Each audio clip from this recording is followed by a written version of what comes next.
You could think of your mind as if it were a garden. To begin with, a garden is a patch of dirt. You may have a lot of brambles of self-hatred and rocks of despair, anger and worry. An old tree called fear needs pruning. Once you get some of these things out of the way and the soil is in good shape, you add some little seeds or plants of joy and prosperity. The sun shines down on it, and you water it and give it nutrients and loving attention. At first, not much seems to be happening, but you don't stop. You keep taking care of your garden. If you are patient, the garden will grow and blossom. The same with your mind. You select the thoughts that will be nurtured, and with patience they grow and contribute to creating the garden of experiences you want. We all make mistakes. It's okay to make mistakes while you are learning. As I said, so many of you are cursed with perfectionism. You won't give yourself a chance to really learn anything new, because if you don't do it perfectly in the first 3 minutes, you assume you are not good enough. Anything you're going to learn takes time. When you first begin doing something, it usually doesn't feel right. To show you what I mean, take a moment right now and clasp your hands together. There's no right or wrong way to do this. Clasp your hands and notice which thumb is on top. Now open your hands and then clasp your hands again with the other thumb on top. It probably feels strange, odd, maybe even wrong. Clasp them again the first way, then the second, and the first again, and the second way, and hold it. How does it feel now? Not so odd, not so bad.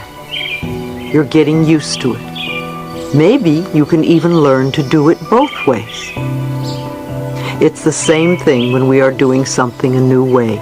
It may feel different, and we immediately judge it. Yet with a little bit of practice, it can become normal and natural. We're not going to love ourselves totally in one day, but we can love ourselves a little bit more every day. Each day, we give ourselves a little bit more love, and in 2 or 3 months, we will have come so much further in loving ourselves. So mistakes are your stepping stones. They are valuable because they're your teachers. Don't punish yourself for making a mistake. If you are willing to learn and grow from the mistake, then it serves as a step towards fulfillment in your life. Some of us have been working on ourselves for a very long time and wonder why we still have issues that come up for us. We need to keep reinforcing what we know, not resisting by throwing up our hands in the air and saying, "What's the use?" As we learn new ways, we need to be gentle and kind to ourselves. Remember the garden. When the negative weeds grow, pluck them out as quickly as you can. Number 4, we must learn to be kind to our minds. Let's not hate ourselves for having negative thoughts. We can think of our thoughts as building us up rather than beating us up. We don't have to blame ourselves for negative experiences. We can learn from these experiences. Being kind to ourselves means we stop all blame, all guilt, all punishment, and all pain. Relaxation can help us as well. Relaxation is absolutely essential for tapping into the power within. Because if you are tense and frightened, you shut off your energy. It only takes a few minutes a day to allow the body and the mind to let go and relax. At any moment, you can take a few deep breaths, close your eyes, and release whatever tension you're carrying. As you exhale, become centered and say to yourself silently, "I love you. All is well." You will notice how much calmer you feel.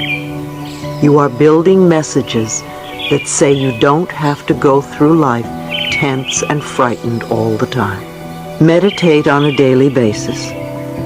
I also recommend quieting your mind and listening to your own inner wisdom. Our society has made meditation into something mysterious and difficult to achieve. And yet meditation is one of the oldest and simplest processes there is. All we need to do is get into a relaxed state and repeat silently to ourselves words like love or peace or anything meaningful to us. Om is an ancient sound that I often use at my workshops, and it seems to work very well. We could even repeat, I love myself, or I forgive myself, or I am forgiven, and then just listen for a while. Some people think that if they meditate, they have to stop their minds from thinking. We really can't stop the mind, but we can slow down our thoughts and then just let them flow through. Some people sit with a pad and pencil and write down their negative thoughts because they seem to dissipate more easily. If we can get to a state where we are watching our thoughts float by, oh, there's a fear thought and some anger. Now there's a love thought. And now a disaster. There's an abandonment thought, a joy thought. And don't give these thoughts importance. Then we begin to use our tremendous power wisely. You can begin meditation anywhere and allow it to become a habit. Think of meditation as focusing on your higher power. You become connected with yourself and your inner wisdom. You can do it in whatever form you like.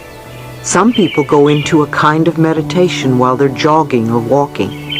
Again, don't make yourself wrong for doing it differently. I love to get on my knees in the garden and dig in the dirt. It's a great meditation for me.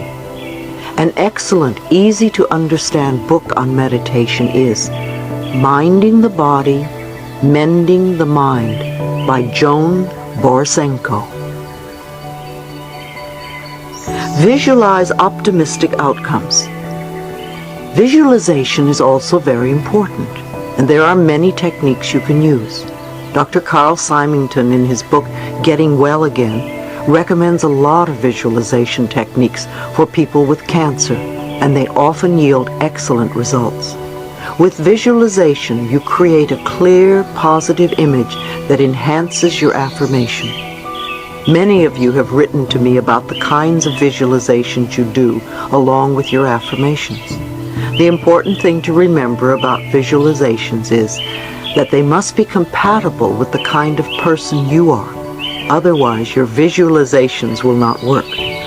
For instance, a woman with cancer pictured the good killer cells in her body attacking the cancer and killing it. At the end of the visualization, she doubted whether she had done it correctly and didn't feel that it was working for her. So I asked her, "Are you a killer person?" And she answered, "I personally don't feel good about creating a war in my body." So I suggested that she change her visualization to one that was a little more gentle. I think it's better to use images like the sun melting the sick cells, or a magician transforming them with his magic wand.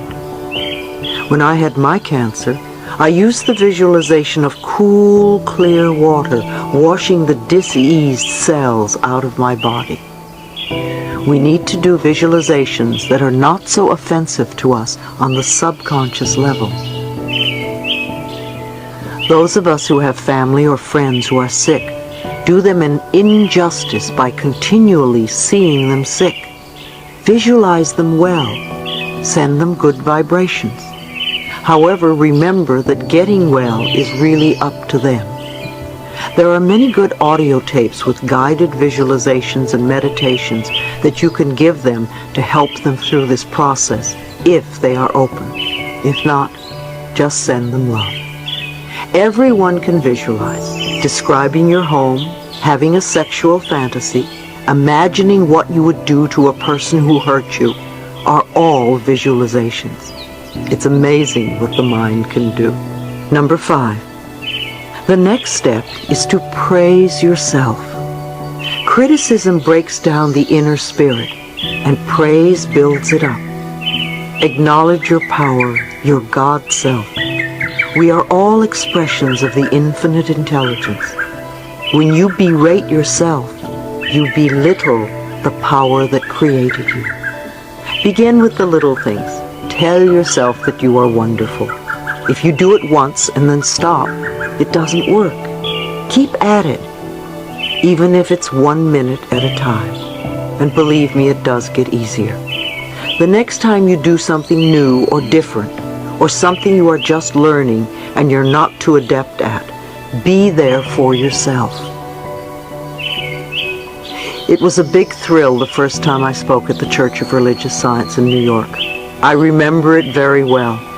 It was a Friday noon meeting. People wrote questions and put them in a basket for me, the speaker.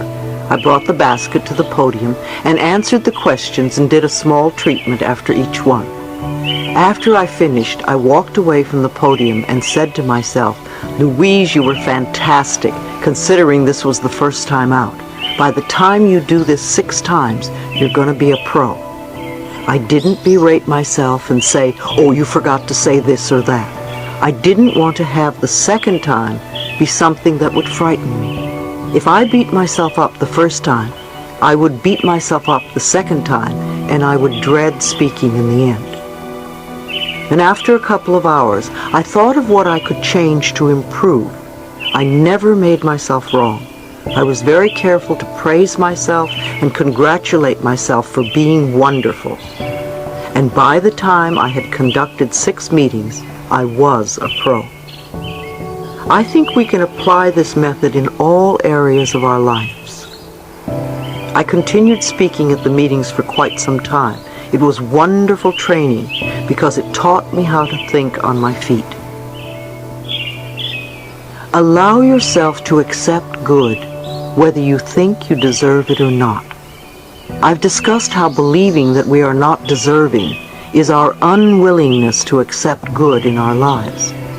It's what stops us from having what we want. How could we create anything good for ourselves if we think we don't deserve to have good? Think about the laws of deserving in your home.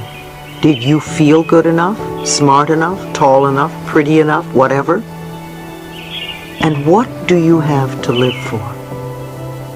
You know you are here for a reason, and it's not just to buy a new car every few years. What are you willing to do to fulfill yourself? Are you willing to do affirmations, visualizations, treatments? Are you willing to forgive? Are you willing to meditate? How much mental effort are you willing to exert to change your life and make it the life you want?